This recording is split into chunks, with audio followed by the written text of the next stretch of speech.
ساتھ شامل ہو گئے اور مذاق بھی کرتے جاتے تھے کہ جنگل میں کشتی بنا رہے ہیں۔ جب خدا نے قوم نوح علیہ السلام کو ہلاک کرنے کا ارادہ کیا تو 40 سال پہلے سے ان کی عورتوں کو بھانج کر دیا تھا، پھر ان میں کوئی اولاد نہیں ہوئی۔ جب نوح علیہ السلام کشتی بنا کر فارغ ہوئے تو خدا کے حکم سے آپ نے سریانی زبان میں ندا کی، جس کو سن کر تمام چوپائے اور جانور حاضر ہوئے۔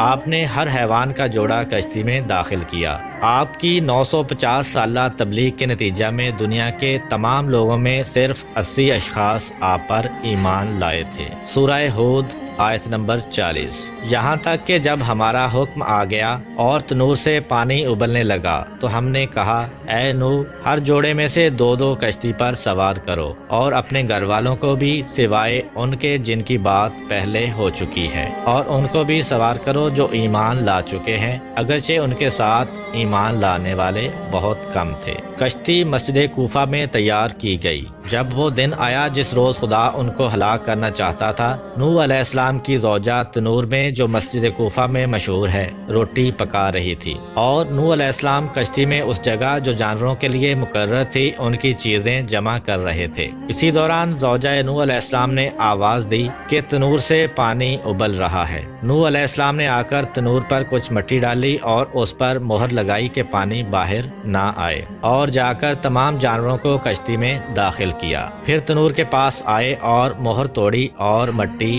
ہٹا دی۔ آفتاب چھپ گیا اور بجائے اس کے کہ قطرہ قطرہ پانی برسے، یک بارگی پانی آیا اور تمام چشمے ابل پڑے، جیسا کہ حق تعالی فرماتا ہے۔ سورہ قمر آیت نمبر 11 تا 13۔ پھر ہم نے زوردار بارش سے آسمان کے دہانے کھول دیے اور زمین کو شگافتہ کر کے ہم نے چشمے جاری کر دیے، تو دونوں پانی اس امر پر مل گئے جو مقدر ہو چکا تھا، اور تختوں اور کیلوں والی کشتی پر ہم نے نوح علیہ السلام کو سوار کیا۔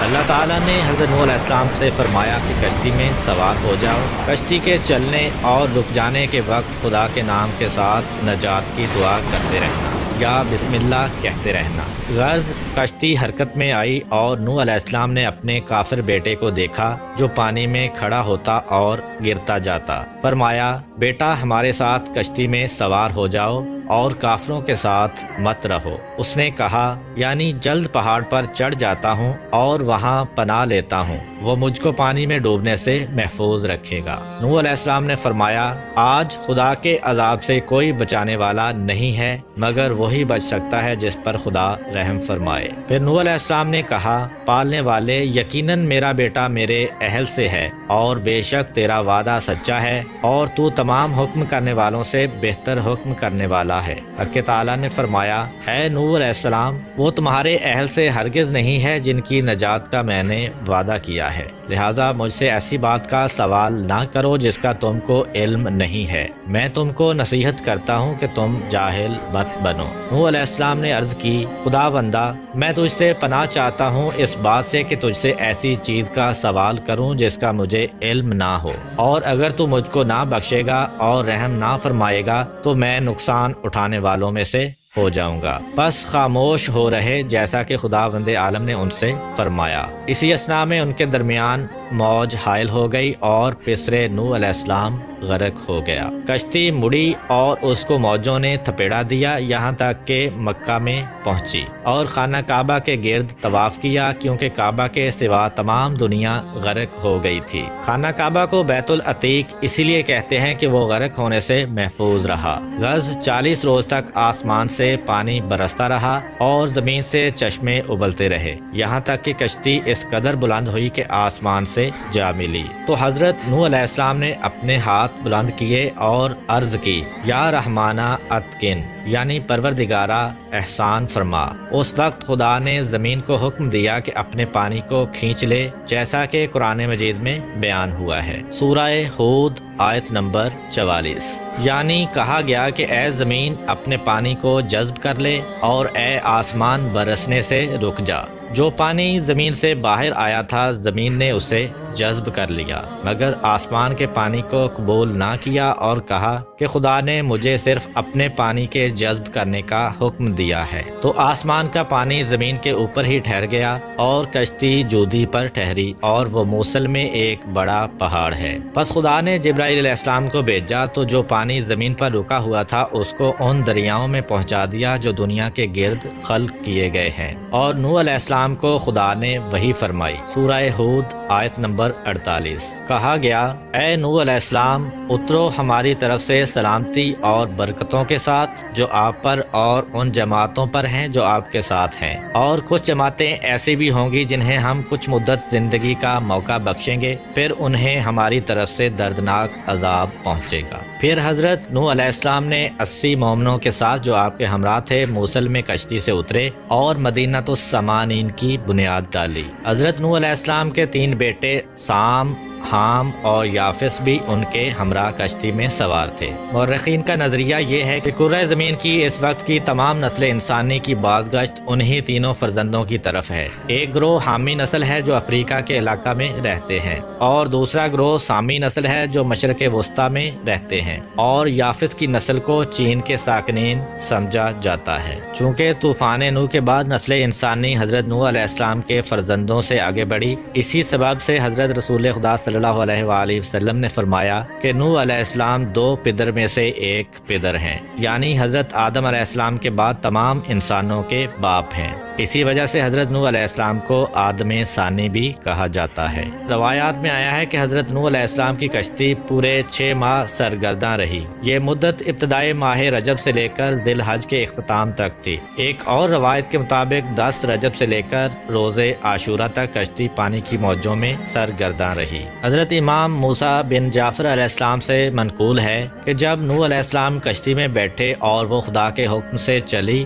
اس وقت خدا نے پہاڑوں پر وحی کی کہ میں اپنے بندے نوح علیہ السلام کی کشتی کو تم میں سے کسی پر ٹھہرانا چاہتا ہوں۔ یہ سن کر تمام پہاڑوں نے اپنے اپنے سر بلند کرنا شروع کیے، سوائے کوہ جودی کے جو موصل میں ہے۔ اس نے عجز و انکساری سے کام لیا اور کہا کہ میرا وہ رتبہ نہیں ہے کہ نوح علیہ السلام کی کشتی مجھ پر ٹھہرے۔ خدا نے اس کی انکساری پسند فرمائی اور کشتی کو مامور کیا کہ اسی پر ٹھہرے۔ لہذا جب کشتی جودی سے ٹکرائی اور متزلزل ہوئی تو اہل کشتی کو اس کے ٹوٹ جانے اور ڈوب جانے کا خوف ہوا۔ اس وقت نوح علیہ السلام نے ایک جروکے سے جو کشتی میں تھا اپنا سر باہر نکالا اور ہاتھوں کو آسمان کی جانب بلند کیا اور کہا، یا رحمانو اتقن، یعنی پروردگار احسان فرما۔ ایک اور روایت کے مطابق حضرت نوح علیہ السلام نے جناب رسول خدا اور ان کی آل کا واسطہ دے کر اللہ تعالیٰ سے دعا کی تھی۔ بہت سے مفسرین نے کہا ہے کہ کوہ جودی جس کے کنارے کشتی نوح علیہ السلام آ کر لگی تھی اور جس کا ذکر قرآن میں آیا ہے، وہ وہی مشہور پہاڑ ہے جو موصل کے قریب ہے۔ بعض دوسرے مفسرین نے اسے حدود شام میں یا آمد کے نزدیک یا عراق کے شمالی پہاڑ سمجھا ہے کہ یہ وہ پہاڑ ہے جو موصل اور الجزیرہ کے درمیان ہے۔ الجزیرہ شمالی عراق میں ایک جگہ ہے اور یہ الجزائر یا الجزیرہ نہیں جو کہ آج کل مشہور ہے۔ بعید نہیں کہ ان سب کی بازگشت ایک ہی طرف ہو، کیونکہ موصل، آمد اور الجزیرہ سب عراق کے شمالی علاقوں میں ہیں اور شام کے نزدیک ہیں۔ حضرت امام جعفر صادق علیہ السلام سے منقول ہے کہ حضرت نوح علیہ السلام کی عمر 2500 سال ہوئی۔ 850 سال مبعوث ہونے سے قبل، 950 سال قوم کی ہدایت کا زمانہ، 200 سال کشتی کی تیاری میں گزرے اور 500 سال طوفان کے بعد زندہ رہے۔ جب پانی زمین سے خشک ہوا تو شہروں کی بنیاد ڈالی اور اپنی اولاد کو ان میں آباد کیا۔ جب 2500 سال تمام ہوئے تو وہ اس وقت دوب میں بیٹھے ہوئے تھے۔ کہا، السلام علیکہ یا نبی اللہ۔ حضرت نوح علیہ السلام نے جواب سلام دیا اور پوچھا، اے ملک الموت، کس لیے آئے ہو؟ کہا، آپ کی روح قبض کرنے کے لیے آیا ہوں۔ کہا، کیا اتنی مہلت دو گے کہ دھوپ سے سائے میں چلا جاؤں؟ کہا، ہاں۔ پس نوح علیہ السلام سائے میں گئے اور فرمایا، اے ملک الموت، دنیا میں میری زندگی کی مدت دھوپ سے سائے میں آنے کے مانند تھی، اب جو کچھ تم کو حکم دیا گیا ہے بجا لاؤ۔ ملک الموت نے حضرت نوح علیہ السلام کی روح مقدس قبض کر لی۔ امید کرتا ہوں کہ آپ کو آج کی ویڈیو پسند آئی ہوگی۔ اگر آپ کو ہماری ویڈیو پسند آئی ہے تو ویڈیو کو لائک کریں اور اپنے دوستوں کے ساتھ شیئر بھی کریں۔ ملتے ہیں اسی طرح کی ایک اور انفارمیٹیو اور اسلامک ویڈیو کے ساتھ، تب تک کے لیے اجازت